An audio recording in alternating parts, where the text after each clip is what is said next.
They say blood is thicker than water, but apparently wedding invitations are thicker than blood. Maya thought it would be easier to cut me out completely. Easier to pretend her twin brother never existed when photographers asked about family.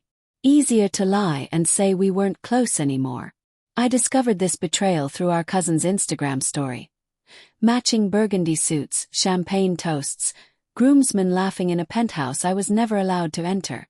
I watched that story 3 times, then powered off my phone, grabbed my passport, and vanished without a trace.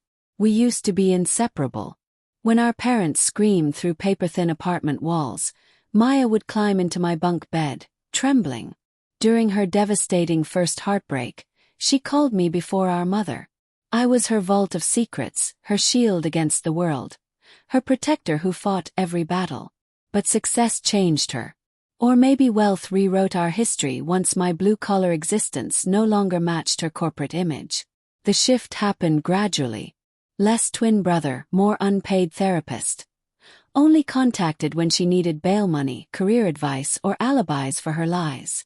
Then Alexander entered her life. Perfectly groomed, disgustingly wealthy. A man whose practiced smile never reached his calculating eyes. I warned her about his fakeness. She accused me of jealousy and cut me off completely. 8 months before her dream wedding, I texted, "Need help with anything?" Radio silence. 4 months later, I sent an expensive gift from her registry. No acknowledgement. 1 week before the ceremony, I called, straight to voicemail, clearly blocked. That's when the devastating truth hit me. I wasn't just excluded from her wedding. I had been completely erased from her life. So I disappeared. Bought a one-way ticket to Thailand with no return date and 0 explanations. No social media posts, no goodbye messages, just complete radio silence. I explored temples, learned meditation, found inner peace, and waited.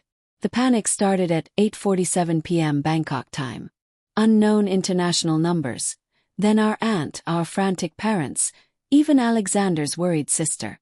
Missed calls, desperate voicemails, complete family meltdown. But I already knew the truth. 3 weeks before the wedding, Alexander appeared outside my construction site. Hands shaking, suit wrinkled, reeking of desperation. He confessed everything. Cheating with his secretary twice. Sleeping with Maya's maid of honor multiple times. He wasn't apologizing. He was terrified of exposure. I said nothing, just watched this coward crumble under his own guilt. Then I let him walk away, because I had a much better plan brewing. 2 days later, I visited their wedding planner using a fake name, claiming to be Maya's college friend. She was incredibly chatty, oversharing every detail. Schedules, seating arrangements, vendor contacts, emergency protocols. I photographed everything, smiled warmly, paid cash, and left. Then I made one strategic phone call to the maid of honor Alexander had been secretly sleeping with. Turns out Jessica had no idea about the secretary. Had no clue she wasn't Alexander's only affair.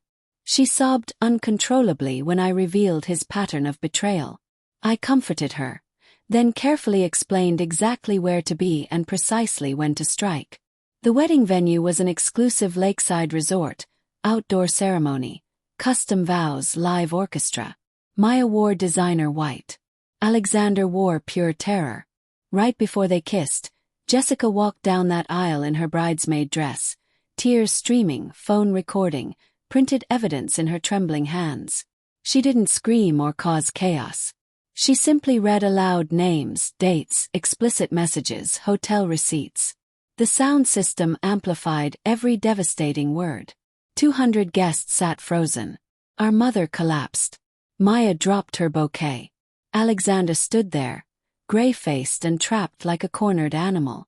They desperately tried reaching me afterward, demanding answers about my involvement. I never lied once. I went on vacation, I told them truthfully.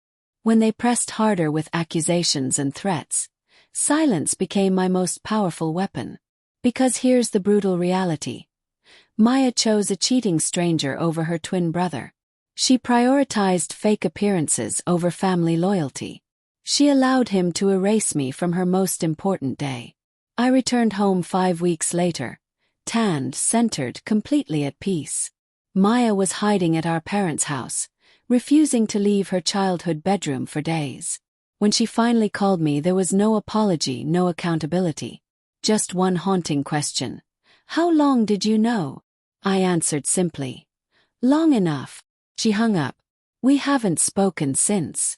I don't believe in revenge.